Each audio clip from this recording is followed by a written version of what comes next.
નમસ્કાર વિદ્યાર્થી મિત્રો, આજે આપણે જાતિ વિસ્તાર સંબંધોની ચર્ચા કરીશું.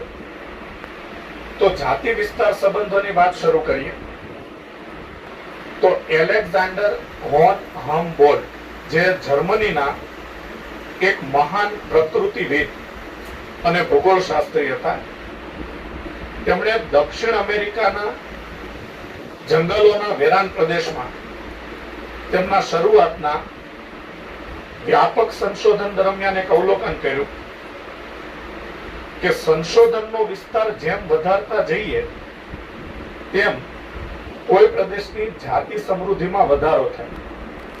એટલે કે નાનો વિસ્તાર હોય તો એમાં જાતિઓ ઓછી હોય, પછી તમે નાના વિસ્તારમાંથી મોટા વિસ્તારમાં જાઓ તેમ જાતિઓ વધતી જાય. એટલે કે સંશોધન વિસ્તાર જેમ વધતો જાય તેમ તે પ્રદેશની જાતિ સમૃદ્ધિ વધતી જાય, પરંતુ અમુક મર્યાદા સુધી જ. કે પછી ખૂબ મોટો વિસ્તાર થઈ જાય તો પણ જાતિઓ ખાસ વધારે વધે નહીં. દાખલા તરીકે રણ પ્રદેશ હોય તો તેમાં ગમે તેટલો મોટો વિસ્તાર હોય તો પણ જાતિઓની સંખ્યા પછી વધતી જ ન જાય.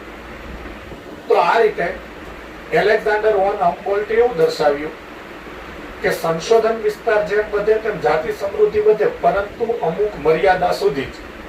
એટલે કે નાના વિસ્તારમાં જાતિઓની સંખ્યા ઓછી હોય, પરંતુ તેના કરતા મોટા વિસ્તારમાં સજીવોની જાતિઓની સંખ્યા વધુ હોય. પછી ખૂબ મોટો વિસ્તાર થઈ જાય પછી જાતિઓ વધે નહીં. એટલે કે અમુક મર્યાદા સુધી જ વિસ્તાર વધે તેમ જાતિઓ વધતી જાય. જાતિ સમૃદ્ધિ અને વિસ્તાર વચ્ચેનો સંબંધ કાટકોળ વળાંકમાં,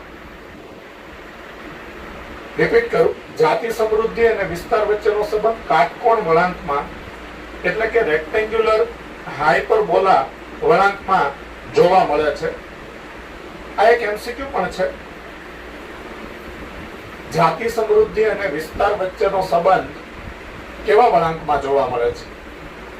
તો રેક્ટેન્ગ્યુલર હાઇપરબોલા વળાંકમાં એટલે કે કાટકોણ વળાંકમાં જોવા મળે છે. આ કાટકોણ વળાંકમાં આ રીતે વિસ્તાર અને જાતિ સમૃદ્ધિ વચ્ચેનો સંબંધ જોવા મળે છે. જો તેને લઘુગુણક માપ પર લેવામાં આવે તો જાતિ વિસ્તારના સંબંધો રેખીય સ્વરૂપે જોવા મળે છે. એટલે વૈજ્ઞાનિકોએ આ જે કર્વ આવે છે, એટલે કે કાટકોણ વળાંકનો જે સંબંધ આવે છે, તેને રેખીય સંબંધમાં પ્રસ્થાપિત કરવા માટે લઘુગુણક માપનો ઉપયોગ કર્યો. એટલે લઘુગુણક માપ પર આ સંબંધ રેખીય સ્વરૂપે જોવા મળે છે. તેનું સમીકરણ જોઈએ તો પેલા કાટકોણ વળાંકનું જે સમીકરણ છે, એટલે કે રેક્ટેન્ગ્યુલર હાઇપરબોલાનું જે સમીકરણ છે તે S = CA⁻Z છે. હવે તેને લઘુગુણક માપ પર લઈએ તો log S = log C + Z log H, જ્યાં S જાતિ સમૃદ્ધિ દર્શાવે છે, એ વિસ્તાર દર્શાવે છે, Z રેખાનો ઢાળ દર્શાવે છે અને C એ Y આંતરછેદ દર્શાવે છે.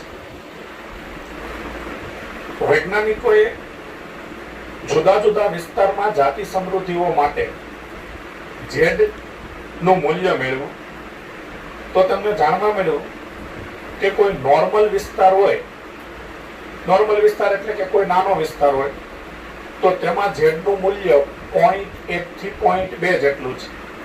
દાખલા તરીકે બ્રિટનની વનસ્પતિઓ, કેલિફોર્નિયામાં પક્ષીઓ કે ન્યુયોર્ક રાજ્યમાં મૃદુકાય પ્રાણીઓ માટે Z નું મૂલ્ય 0.1 થી 0.2 જેટલું છે.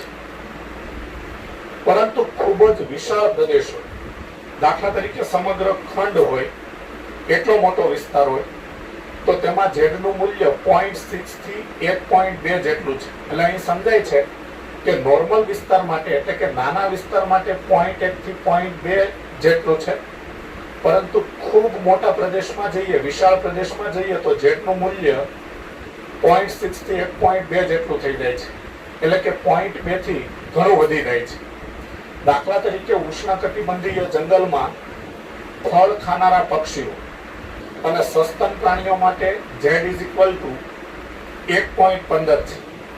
એટલે કે આવા મોટા પ્રદેશમાં, ખૂબ જ વિશાળ પ્રદેશમાં ત્રાસો ઉભો ઢાળ જોવા મળે છે. તો આ વાત થઈ જાતિ વિસ્તાર સંબંધોની.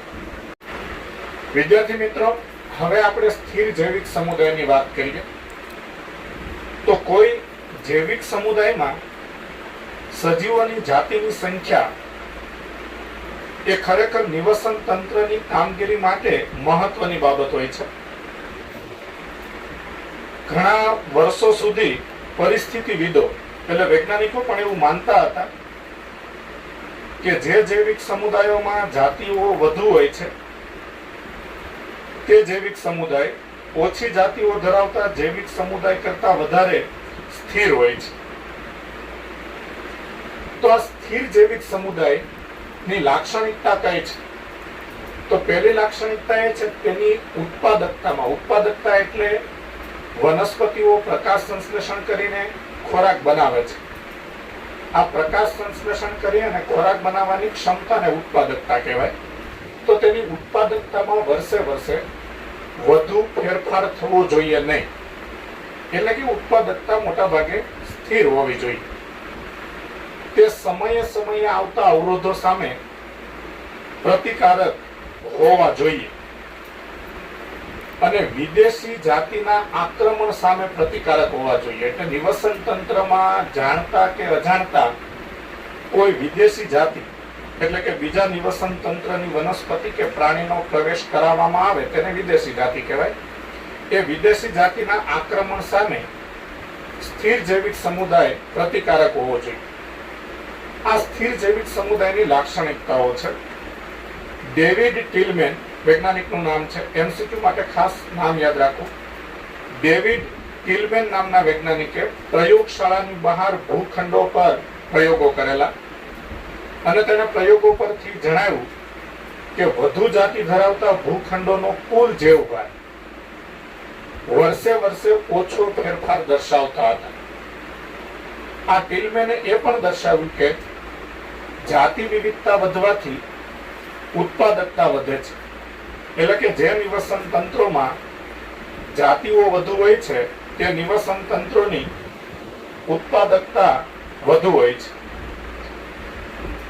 સમૃદ્ધ જૈવ વિવિધતા એટલે કે જ્યાં જાતિઓ વધુ છે એ નિવસન તંત્રોની તંદુરસ્તી માટે તો આવશ્યક છે જ. એટલે કે તેનાથી નિવસન તંત્રો તો તંદુરસ્ત રીતે જળવાઈ રહે છે, પરંતુ માનવ જાતિના લાંબા અસ્તિત્વ માટે કે જીવન ટકાવી રાખવા માટે પણ સમૃદ્ધ જૈવ વિવિધતા અનિવાર્ય છે. પરંતુ આજે જૈવ વિવિધતામાં ઘટાડો થઈ રહ્યો છે. કેટલી જાતિઓ લુપ્ત થઈ રહી છે. ત્યારે કેટલાક પ્રશ્નો થાય કે જો પશ્ચિમ ઘાટના વૃક્ષો પર જોવા મળતી દેડકાની એક જાતિ કાયમ માટે લુપ્ત થઈ જાય તો શું પશ્ચિમ ઘાટના નિવસન તંત્રો ઓછા ક્રિયાશીલ બની જશે? જો પૃથ્વી પર કીડીઓની 20,000 જાતિઓને બદલે 15,000 જેટલી જાતિઓ રહે તો તે આપણા જીવનની ગુણવત્તા પર કેવી રીતે અસર કરે? આ બધા પ્રશ્નો થાય. એટલે કે કોઈ પણ નિવસન તંત્રમાં જાતિઓની સંખ્યા ઘટી જાય તો તે નિવસન તંત્ર નબળા પડી જાય છે. તે નિવસન તંત્રની ક્રિયાશીલતા ઓછી થઈ જાય છે અને તેની અસર નિવસન તંત્ર પર અને માનવ જાતિ પર પણ થાય છે. વિદ્યાર્થી મિત્રો, હવે આપણે ધી રિવેટ કોપર પૂર્વધારણાની ચર્ચા કરીએ. આગળના ટોપિકમાં હમણાં આપણે વાત કરી કે નિવસન તંત્રોમાંથી જાતિઓ લુપ્ત થઈ રહી છે અને તેના કારણે નિવસન તંત્રની ક્રિયાશીલતા પર અસર થાય છે. આ બાબતે સ્ટેનફોર્ડના પરિસ્થિતિવિદ પોલ એહરલિકે ધી રિવેટ કોપર પૂર્વધારણા રજૂ કરેલી છે. તેમણે એવું દર્શાવ્યું કે વિમાન જેવા નિવસન તંત્રના બધા જ ભાગોને હજારો ખીલીઓ એટલે કે રિવેટ્સથી એકબીજા સાથે જોડેલ છે. અહીં નિવસન તંત્રને વિમાન સાથે સરખાવવામાં આવ્યું છે અને તેમાં આપણે એટલે મનુષ્ય મુસાફરો જેવા છીએ. તો આ વિમાનના બધા ભાગ એકબીજા સાથે હજારો ખીલીથી જોડાયેલા છે. જો વિમાનના દરેક મુસાફરો તેમાં જડેલી એક એક ખીલી ખોલીને તેમના ઘરે લઈ જવાનું શરૂ કરે ત્યારે શરૂઆતમાં વિમાનની સુરક્ષાને અસર ન થાય, પરંતુ જો વધુને વધુ ખીલીઓ ખોલી લેવામાં આવે કે દૂર કરવામાં આવે ત્યારે કેટલાક સમય પછી વિમાન જોખમી રીતે પડી ભાંગશે. તો આ ઉદાહરણ પરથી પોલ એહર્લિક એવું સમજાવે છે કે વિમાનના કયા ભાગમાંથી તેના રિવેટ્સ એટલે કે ખીલીઓ ખોલવામાં આવે છે. દાખલા તરીકે વિમાનની જે સીટ હોય છે, બેઠક હોય છે, તેના પરના રિવેટ્સ દૂર કરવામાં આવે તો વિમાનને ખાસ વધારે નુકસાન ન થાય, પણ વિમાનની જે પાંખો હોય છે તેના પરના રિવેટ્સ દૂર કરવામાં આવે તો વિમાનની સલામતી માટે તે ગંભીર રીતે જોખમી સાબિત થાય.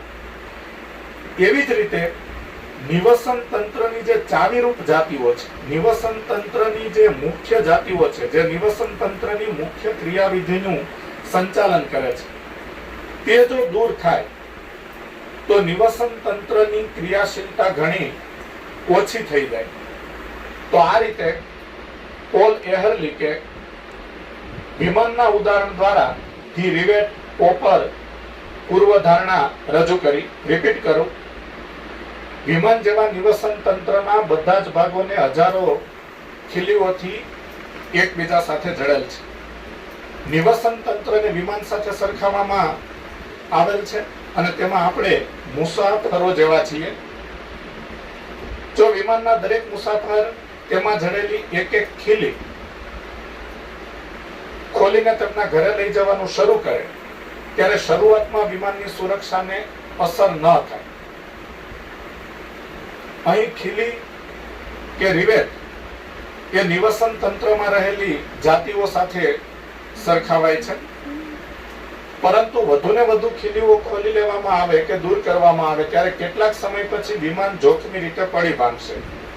તેમાં પણ જો વિમાનની પાંખો પરની ખીલીઓ દૂર કરવામાં આવે તો તે વિમાનની સલામતી માટે વધુ જોખમી છે.